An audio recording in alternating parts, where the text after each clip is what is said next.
Ang unang sulat ni Pablo sa mga taga-Tesalonika. Unang kabanata. Mula kay Pablo kasama sina Silas at Timoteo. Mahal kong mga kapatid sa iglesia diyan sa Tesalonika na nasa Diyos Ama at sa Panginoong Hesukristo. Sumainyo nawa ang biyaya at kapayapaan. Mga kapatid, lagi kaming nagpapasalamat sa Diyos dahil sa inyong lahat. At lagi namin kayong binabanggit sa mga panalangin namin. Nagpapasalamat kami kapag inaalala namin ang mabubuti ninyong gawa na bunga ng inyong pananampalataya. Inaalaala rin namin ang pagsisikap na bunga ng pag-ibig ninyo at ang katatagan na bunga ng matibay ninyong pag-asa sa pagbabalik ng ating Panginoong Hesukristo. Ginagawa niyo ang lahat ng ito sa paningin ng Diyos na ating Ama. Mga kapatid na minamahal ng Diyos, nagpapasalamat din kami dahil alam naming pinili niya kayo para sa Kanya. Dahil tinanggap niyo ang magandang balita na ipinahayag namin sa inyo. Dumating ito sa inyo hindi lang sa salita, kundi sa pamamagitan din ng kapangyarihan ng banal na Espiritu. At may katiyakan na totoo ang ipinangaral namin sa inyo. Alam ninyo kung paano kami namuhay noong nasa inyo kami.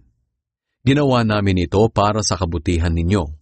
Tinularan nyo ang pamumuhay namin at ng Panginoon dahil tinanggap nyo ang salita ng Diyos kahit tumanas kayo ng hirap. Ganoon paman, tinanggap nyo ito ng may kagalakan na galing sa banal na Espiritu.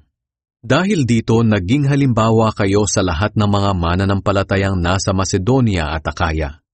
Sapagkat mula sa inyo lumaganap ang mensahe ng Panginoon. Hindi lang sa Macedonia at Akaya nabalitaan ang pananampalatayan nyo sa Diyos, kundi sa lahat ng lugar. Kaya hindi na namin kailangang banggitin pa sa mga tao ang tungkol sa pananampalataya ninyo. Sapagkat sila mismo ang nagbabalita kung paano nyo kami tinanggap at kung paano nyo tinalikuran ang pagsamba sa mga Diyos-Diyosan para maglingkod sa tunay at buhay na Diyos. At sila na rin ang nagsasabi tungkol sa paghihintay nyo sa pagbabalik ng anak ng Diyos mula sa langit, na walang iba kundi si Jesus na muli niyang binuhay. Siya ang magliligtas sa atin sa darating na kaparusahan. Ikalawang kabanata. Mga kapatid, kayo na rin ang nakakaalam na hindi na sayang ang pagpunta namin diyan sa inyo. Alam nyo ang mga paghihirap at pag-aalipusta na dinanas namin sa Filipos bago pa man kami dumating diyan sa inyo. Pero sa kabila nito, binigyan kami ng Diyos ng lakas ng loob na ipangaral ang magandang balita sa inyo, kahit na maraming hadlang. Ang pangangaral namin ay hindi batay sa kamalian, masamang hangarin o sa balak na manlinlang. Sa halip, nangangaral kami bilang mga karapat-dapat na katiwala ng Diyos ng Kanyang magandang balita. Ginagawa namin ito hindi para kalugdan kami ng mga tao kundi ng Diyos, na Siyang sumisiyasat sa mga puso namin. Alam nyo rin na hindi namin kayo dinaan sa matatamis na pananalita sa pangangaral namin, at hindi rin kami nangaral para samantalahin kayo. Ang Diyos mismo ang saksi namin. Hindi namin hinangad ang papuri ninyo o ng sinuman, kahit may karapatan kaming tumanggap nito bilang mga apostol ni Kristo. Sa halip, naging maaruga kami sa inyo, tulad ng isang mapagkalingang ina sa mga anak niya.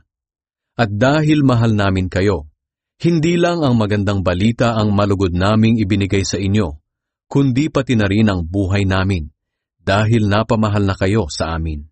Tiyak na natatandaan niyo pa, mga kapatid, ang pagsisikap namin noong nasa inyo pa kami. Habang ipinangangaral namin ang magandang balita ng Diyos, araw-gabi kaming nagtatrabaho para hindi kami maging pabigat sa inyo.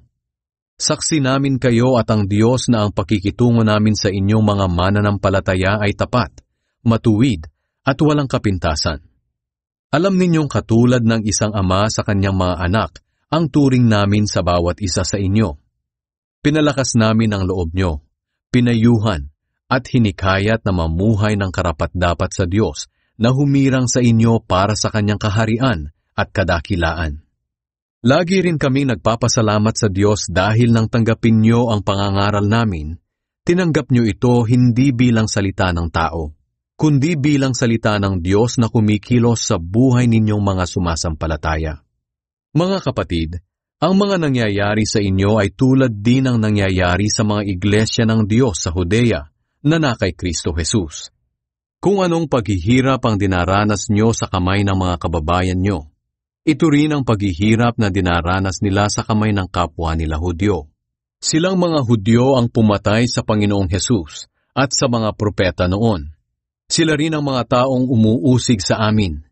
Hindi nalulugod ang Diyos sa ginagawa nila. At maging ang lahat ng tao'y kinakalaban nila.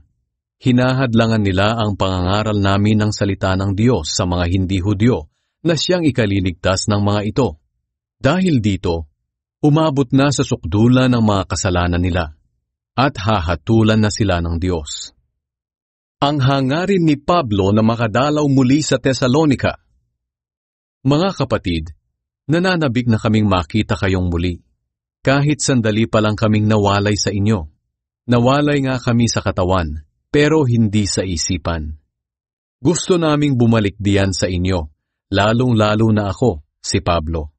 Maraming beses naming binalak na dalawin kayo pero hinahadlangan kami ni Satanas. Gusto naming bumalik. Dahil walang ibang nagbibigay sa amin ng pag-asa at kagalakan, kundi kayo. Hindi ba't kayo rin ang maipagmamalaki namin sa harap ng Panginoong Hesukristo sa pagbabalik niya? Tunay nga na kayo ang karangalan at kagalakan namin. Ikatlong kabanata. Nang hindi na kami makatiis dahil sa pananabik namin sa inyo, nagpasya kaming magpaiwan na lang sa Athens, at isugo sa inyo si Timoteo. Kapatid natin siya at kasama naming naglilingkod sa Diyos sa pangangaral ng magandang balita tungkol kay Kristo. Pinapunta namin siya para patibayin at palakasin ang pananampalataya ninyo, para walang panghinaan ng loob sa inyo, dahil sa mga nararanasan ninyong pag-uusig. Alam naman ninyong kailangan nating pagdaanan ang mga pag-uusig. Noong nariyan pa kami sa inyo, lagi namin kayong pinapaalalahanan na makakaranas tayo ng mga pag-uusig. At gaya nga ng alam nyo, ito na nga ang nangyari. Kaya nang hindi na ako makatiis, pinapunta ko riyan si Timoteo para makabalita tungkol sa kalagayan ng pananampalatayan nyo sa Panginoon. Dahil nag-aalala ako na baka nanaigna sa inyo si Satanas, at nasayang lang ang pagod namin sa pangangaral sa inyo. Ngayon, nakabalik na sa amin si Timoteo galing sa inyo. Dala niya ang magandang balita tungkol sa pananampalataya at pag-ibig nyo, ang magagandang alaala ninyo tungkol sa amin, at ang pananabik ninyong makita kami gaya ng pananabik namin sa inyo. Dahil dito mga kapatid, sumigla kami sa kabila ng mga paghihirap at problema namin. Nabuhayan kami ng loob dahil nananatili kayong matatag sa Panginoon. Paano namin mapapasalamatan ng Diyos sa lahat ng kagalakang dulot ninyo sa amin? Dahil sa inyong pananampalataya. Araw-gabi, taimtim naming ipinapanalangin na makasama ulit kayo para maturuan kayo at mapunan namin ang anumang kakulangan sa inyong pananampalataya. Bigyan nawa kami ng Diyos na ating Ama at ng Panginoong Hesus ng paraan para makapunta riyan sa inyo. Palaguin nawa at pag-alabin din ng Panginoon ang pag-ibig niyo sa bawat isa at sa lahat ng tao, gaya ng pag-ibig namin sa inyo. At dahil dito magiging malakas ang loob nyo, at magiging banal at walang kapintasan ang inyong buhay sa harapan ng ating Diyos Ama, sa araw ng pagbabalik ng ating Panginoong Hesus, kasama ang mga pinili niya. Ika-4 na kabanata. Ang buhay na kaaya-aya sa Diyos. Mga kapatid, natutunan niyo sa amin kung paano mamuhay ng kalugod-lugod sa Diyos, at ito nga ang ginagawa ninyo. Hinihiling namin ngayon sa pangalan ng Panginoong Hesus na lalo niyo pa sana itong pag-ibayuhin. Sapagkat alam naman ninyo ang mga utos ng Panginoong Hesus na ibinigay namin sa inyo. Nais ng Diyos na maging banal kayo, kaya lumayo kayo sa sexual na imoralidad. Dapat ay matutong makitungo ang bawat isa sa asawa niya sa banal at marangal na pamamaraan, at hindi sa makamundong pagnanasa katulad ng ginagawa ng mga hindi kumikilala sa Diyos, upang sa ganoon, hindi kayo makagagawa ng masama o mananamantala ng kapwa. dahil parurusahan ng Diyos ang sino mang gumagawa ng mga ito. Tulad ng sinabi at pinaalala namin sa inyo noon pa. Tinawag tayo ng Diyos para mamuhay sa kabanalan, hindi sa kahalayan. Ang sino mang hindi sumusunod sa mga utos na ito ay hindi sa tao sumusuway, kundi sa Diyos na nagbibigay sa inyo ng kanyang banal na espiritu. Ngayon, tungkol sa pagmamahalan bilang magkakapatid sa Panginoon, hindi na kayo kailangang paalalahanan patungkol dito, dahil ang Diyos na mismo ang nagturo sa inyo na magmahalan. At ito nga ang ginagawa niyo sa lahat ng kapatid sa Macedonia. Ganoon pa man, hinihiling namin na lalo pa ninyong pag-ibayuhin ang pag-ibig ninyo. Sikapin ninyong mamuhay ng mapayapa, at huwag kayong makikialam sa buhay ng iba. Magtrabaho ang bawat isa para sa ikabubuhay niya, tulad ng ibinilin namin sa inyo. Nang sa ganoon, hindi nyo na kailangang umasa sa iba, at igagalang kayo ng mga hindi mananampalataya. Ang pagbabalik ng Panginoon. Mga kapatid, gusto naming malaman niyo ang katotohanan tungkol sa mga namatay na, para hindi kayo magdalamhati gaya ng iba na walang pag-asa. Naniniwala tayong si Jesus ay namatay at muling nabuhay. Kaya naman naniniwala tayong bubuhayin din ng Diyos ang mga sumasampalataya kay Jesus at isasama niya kay Jesus. Sinasabi namin sa inyo ang mismong turo ng Panginoon. Tayong mga buhay pa pagbalik ng Panginoon ay hindi mauuna sa mga namatay na. Sa araw na iyon, ang Panginoon mismo ang bababa mula sa langit, kasabay ng malakas na utos. Maririnig ang pagtawag ng punong anghel at ang pagtunog ng trumpeta ng Diyos. Ang mga namatay na sumasampalataya kay Kristo ang unang bubuhayin. Pagkatapos, ang mga buhay pa sa atin sa araw na iyon ay kasama nilang dadalhin sa mga ulap para salubungin ang Panginoon sa himpapawid. At makakasama na natin ang Panginoon magpakailanman. Kaya nga mga kapatid, pasiglahin ninyo ang isa't isa sa pamamagitan ng mga aral na ito. Ikalimang kabanata. Maging handa sa pagbalik ng Panginoon. Mga kapatid, hindi ko na kailangang isulat pa sa inyo kung kailan mangyayari ang mga bagay na ito, dahil alam na ninyo na ang pagbabalik ng Panginoon ay katulad ng pagdating ng isang magnanakaw sa gabi. Mangyayari ito habang inaakala ng mga tao na mapayapa at ligtas ang kalagayan nila.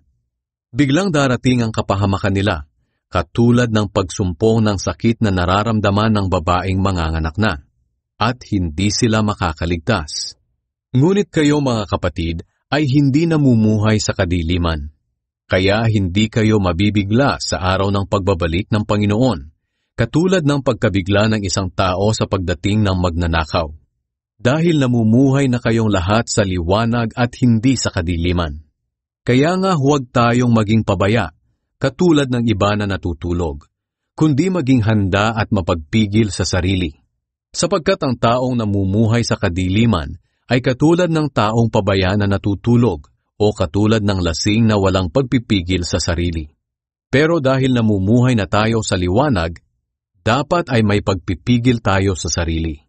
Gawin natin bilang panangga sa dibdib ang pananampalataya at pag-ibig, at bilang helmet naman ang pag-asa natin sa pagliligtas sa atin ng Diyos, sapagkat hindi tayo itinalaga ng Diyos para sa kaparusahan, kundi para sa pagtatamo ng kaligtasan sa pamamagitan ng ating Panginoong Hesukristo. Namatay siya para sa atin, para kahit buhay pa tayo o patay na sa pagbalik niya, ay mabuhay tayo sa piling niya.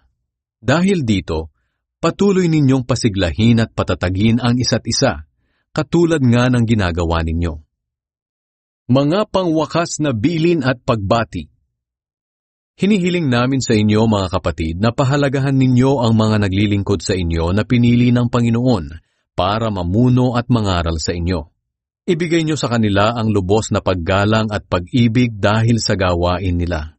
Mamuhay kayo ng may mabuting pakikitungo sa isa't isa.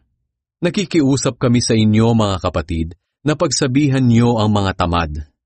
Palakasin ang mga mahihina sa pananampalataya nila. Maging mapagpasensya kayo sa lahat.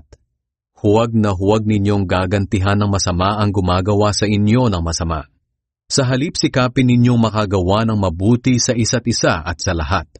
Lagi kayong magalak, laging manalangin, at magpasalamat kayo kahit ano ang mangyari. Dahil ito ang kalooban ng Diyos para sa inyo na mga anak kay Kristo Jesus. Huwag ninyong hadlangan ang ginagawa ng banal na Espiritu, at huwag ninyong hamakin ang mga pahayag ng Diyos. Sa halip suriin ninyong mabuti ang lahat, para malaman kung galing ito sa Diyos o hindi. Panghawakan niyo ang mabuti, at iwasan ang lahat ng uri ng kasamaan. Pakabanalin nawa kayong lubos ng Diyos na siyang nagbibigay ng kapayapaan. At naway panatilihin niyang walang kapintasan ang buo ninyong pagkatao, ang espiritu, kaluluwa at katawan, hanggang sa pagbabalik ng ating Panginoong Hesukristo. Tapat ang Diyos na tumawag sa inyo, at gagawin niya itong mga sinasabi namin. Ipanalangin niyo rin kami mga kapatid. Magiliw ninyong batiin ang lahat ng mga kapatid diyan. Iniuutos ko sa inyo sa pangalan ng Panginoon na basahin ninyo ang liham na ito sa lahat ng mga kapatid. Pagpalain nawa kayo ng Panginoong Hesukristo.